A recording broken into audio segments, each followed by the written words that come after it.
The lesson topic for this video is solving rational equations, and these are examples of level 2 questions. So at first, this example will look familiar to you from what we've been doing recently in class and from previous lessons. But then something a little bit different happens towards the end of the problem, and at that point I will point out why this is a level 2 question versus a level 1 question. So things start off the same. We are going to first factor each denominator so that we can get an LCD, a least common denominator, and are able to then solve this equation. Alright, so x squared minus 9 factors into x plus 3, x minus 3, because it is a difference of squares. And the second denominator is already factored. So our LCD for this problem is x plus 3, x minus 3, the two factors from our first denominator. And then we look at our second denominator and notice we already have that factor of x minus 3. So our LCD is this right here. Alright, so in order to solve this equation, we need to have the same denominator, the LCD, in both fractions. This one is ready to go. We have the LCD, however, this one is missing a factor of x plus 3. So I need to include in this fraction the factor of x plus 3 in the denominator, and we'll put parentheses around that, but we also need to multiply the numerator by x plus 3 as well. Again, parentheses are your friends in this type of example, otherwise you might make some mistakes. Notice we do not change this fraction at all. We do not multiply the numerator by any factor. Okay, at this point we typically will then foil, I was going to say factor, but foil these two binomials right here in the numerator. And when we do that, we get 2x squared, the first terms. The outside terms is plus 6x. The inside terms is plus 7x. And the last term, 7 times 3, is 21. All right. Now, since these two fractions have the same denominator, we are able to solve the equation that is found in the numerator. So we can circle that portion, and we can write this down and solve it. So 3x plus 9 from our first fraction equals 2x squared plus 6x plus 7x. Now I could have combined those like terms at this same time here as I was writing it, but just to make sure you see what I'm doing, I did not. So all of this right here with the equal sign, very important. Here's our equation that we need to solve. We do not any longer need that denominator.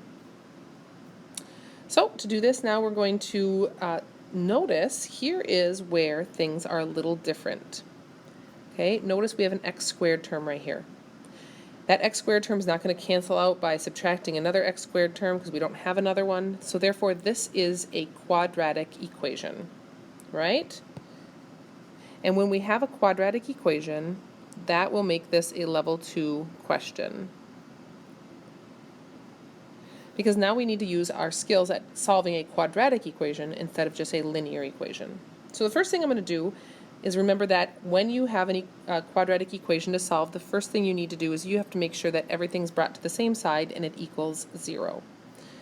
So we're going to subtract 3x from this side of the equal sign right here, and then subtract 3x on this side. Now notice I'm going to put this over here with all my other x's, x terms. I'm going to subtract 9 here and bring that over and subtract 9 to our constant 21 over here. Now these cancel and these cancel. We're left with 0 equals 2x squared plus, what do we have here? Well, we have 6 and 7 is 13x, but then minus 3x is 10x. And then we have 21 minus 9, so we've got plus 12. Alright, so the second step, remember, when solving a quadratic equation is we always look for a GCF if there is one. And in this example, there is a GCF of 2. A 2 can be factored out of each and every term. So we're left with x squared plus 5x plus 6. At this point, for solving quadratics, we are going to look to see if a equals 1, or if a does not equal 1, or if we have a difference of squares.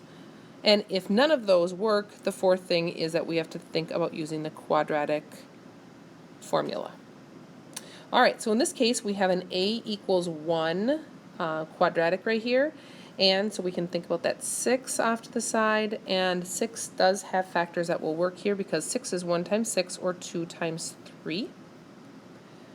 2 times 3 is 6, and 2 plus 3 is the 5 that we needed to get for our middle term. So this is factorable, and we end up getting x plus 2, x plus 3. And at this point we use the zero product property to solve our equation. The zero product property says that if these three factors are being multiplied together and I get 0, one of the three factors must equal 0. We know that 2 does not equal 0, so we won't write that one, but we will write that x plus 2 equals 0 or x plus 3 equals 0. If I subtract 2 from both sides, I get x equals negative 2, and if I subtract 3 from each side, I get x equals negative 3. Now, last step, and we cannot forget this, this is important, we have to look to see if either of these solutions is extraneous. We're going to take this negative 2 for x and look back in our factored form is the easiest form to look at here. A negative 2 could go in here, or here, or here, or here, and not get 0 in a denominator. But notice if we put negative 3 in right here, negative 3 plus 3 is 0. And then 0 times whatever this is will be 0. We will have a 0 in our denominator, which means that this does not work, and negative 2 does work, and so x equals negative 2 is our solution. Okay, we're just going to look at one more example because this one is a little different. We have a fraction plus another fraction equals a number here, which could be written as a fraction, and many times that will help people start these problems. So I put that over 1 right away. All right, so our first step is to factor each denominator. Notice that 2x plus 3 is already a binomial factor. Nothing can be done there. Same with negative 2 and x are factors and 1. So we're going to go ahead and start by writing our LCD by writing all the factors of our first denominator, which is 2x plus 3, and then including all the other factors of our second denominator that we don't already have, which we do not have a negative 2 factor or an x, so we're going to write a negative 2x with that as well. I usually write my monomial factors in the front. And then lastly we have a 1, but we wouldn't need a 1 because 1 won't change our LCD at all. So here's our LCD, and we need every fraction to have that same denominator. So our first fraction has the 2x plus 3 factor, but it needs the negative 2x factor as well.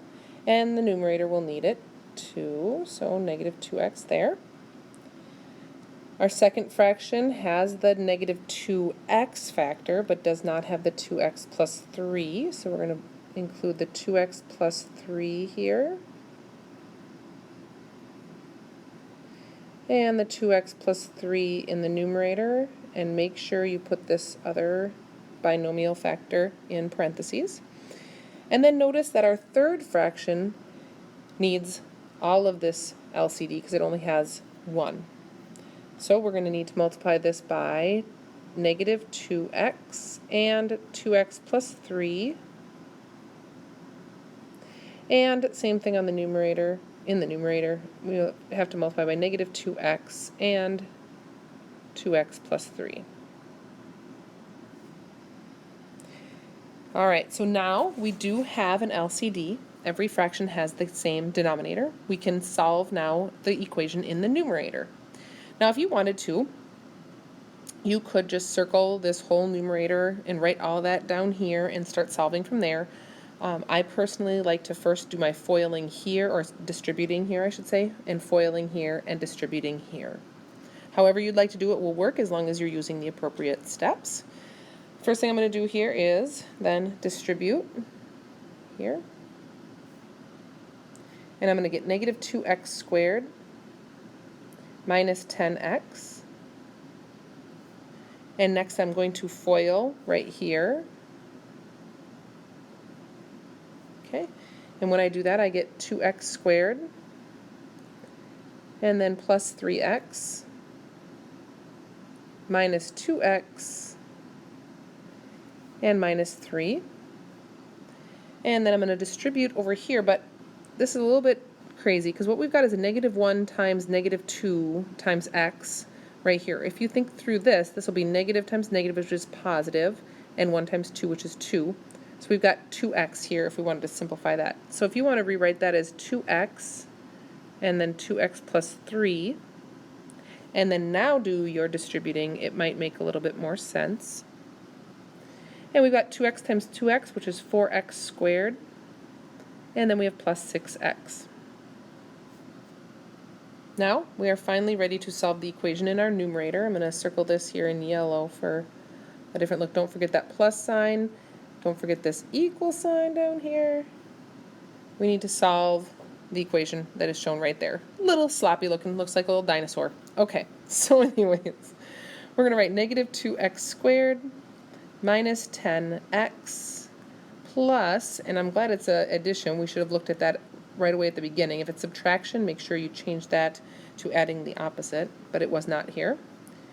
Plus 2x squared plus 3x minus 2x minus 3 equals 4x squared plus 6x. That might look a little crazy at first, but we're just going to combine our like terms and things will be a little bit simpler. So first, I'm going to simplify by combining like terms just on the left-hand side. I have negative 2x squareds and positive 2x squareds. That gives me 0x squared. Then I've got negative 10x, positive 3x, and negative 2x. Together that gives us negative 9x. And lastly, we've got the minus 3 right here, the only constant on that side, so minus 3. And that still equals 4x squared plus 6x. At this point, we notice it is quadratic, right? Notice quadratic. So we're going to use those same steps that we did on the previous example. We're going to bring everything to the same side. So I'm going to add 9x to my like term on that side, and I'm going to add 3, and that will not add on to any other constant on this side. These cancel.